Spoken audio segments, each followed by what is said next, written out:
So the next article I wanted to look at is titled Prophet, quote unquote, Robin Bullock insists that Biden is not the president. This is on rightwingwatch.org by Kyle Mintila. So let's give the article a read and see what it says. Right-wing pastor Robin Bullock is among the various self-proclaimed prophets, quote unquote, who guaranteed that Donald Trump would win the 2020 election. Like many of those other prophets, Bullock still refuses to accept that his prophecies were wrong, even though President Joe Biden has been in the White House for over a month. During a service on Tuesday, Bullock railed against Biden, insisting that he's nothing more than a usurper who's attempting to delegitimize the prophets by preventing their prophecies that Trump would serve a second term from coming true. So let's give this video a watch and see what Robin Bullock had to say for himself. And the Lord told me, he said, now the fight has left the heavens and it's in the earth. Now it's in the earth. Now we are in a full-on spiritual war. On the 6th, it was still in the heavens, but after that day, it dropped into the earth. What we would call, now listen close to this, what we would call an administration is not one at all. Is he rhyming intentionally, or is that just by happenstance? I swear, I know this is probably cringe, but I really like this guy's aesthetic, truly. I really like his leather jacket and his black shirt and everything. I just think it's on point. The hair is fucking terrible, and the glasses destroy the entire thing. But I just like the whole black aesthetic. I think it's on point. There is no administration right this moment in the White House. Now, I'm just telling you straight up, there's not one there. What was he reading from just now? Was he did he write his thoughts down beforehand as though it was like another Bible book? Like he came up with these ideas and he wrote them down, and then this is the book of Bullock, chapter 1, verse 3. Is that what he was doing? Why was he reading from a book?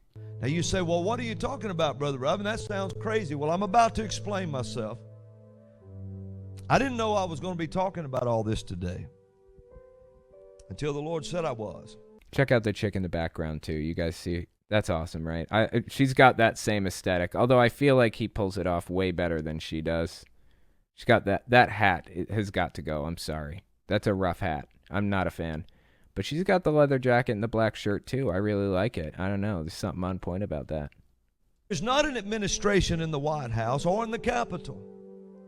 When the war left the heavens and came to the ground, this so-called administration is actually a regime whose sole purpose is to stop a prophecy from coming to pass.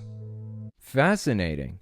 So once again, Robin Bullock is claiming that this was really a war that originated in heaven between God and Satan won, apparently? Is that what I'm picking up? Did Satan win this war between himself and God? Is that why Biden is president right now?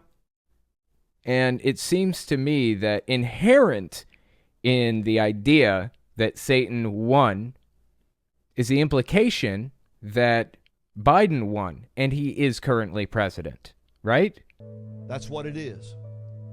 See, when King Saul was told by Samuel, today, your kingdom has been taken from you. Today. But it was years after that before Saul left office. But Samuel said, today it's gone. Oh, you know what that tells me? That tells me that even then, back in the Bible days, they were trying to come up with some explanation for, why they were wrong. The Bible said, today your kingship is over or whatever. But it was years before he left. That's hilarious. They were probably dealing with the exact same shit back then. Somebody just lying out their ass, blowing smoke out their ass, if you will, trying to cover their tracks and explain away why they were wrong in the first fucking place. People say, well, you can't see that this man is the president now. No, this man is not the president. Just factually inaccurate, man. I'm sorry. He's sitting in the seat, but that's not who he is. There's no anointing there. Wait, what makes somebody the president? How does somebody become the president officially? They become the president by swearing an oath to the Supreme Court justice on January 20th and all of that other stuff. That ceremony in front of the entire United States, that's what makes him the president, right? I mean, I'm trying to figure this out. Like, what's the official thing that makes it happen? Obviously, the votes and everything else, and Biden did get the votes, but I assume that the ceremony is what, like, seals the deal, right? Why is he talking about an anointing? What does an anointing have to do with anything? And who is doing the anointing? What are they anointing with? And what does the anointing mean? Doesn't anointing mean you're basically pouring oil over somebody's head to make them special in God's eyes or whatever? I mean, Jehovah's Witnesses have this whole anointing process. They don't do the pouring of oil over the head. You just kind of say you're anointed and that's it. But what does anointing mean to this guy? We don't have anointing as part of the presidential election process. That's not in the mix anywhere. The rightful king is still the rightful king, and he will be the rightful leader. Look, just because you wanted him doesn't mean he's the rightful leader. I wanted Bernie Sanders. He's not the president. He was not even close to the presidency, honestly. He didn't even get through the primary phase in 2016 or 2020. I can't just sit here and say Bernie is the president because that's who I wanted. That's exactly what this guy's doing. And it can't ever really change until he's voted out. And he's never been voted out yet. Wait, he's never been voted out? You're talking about Trump right now. He's saying Trump was not voted out?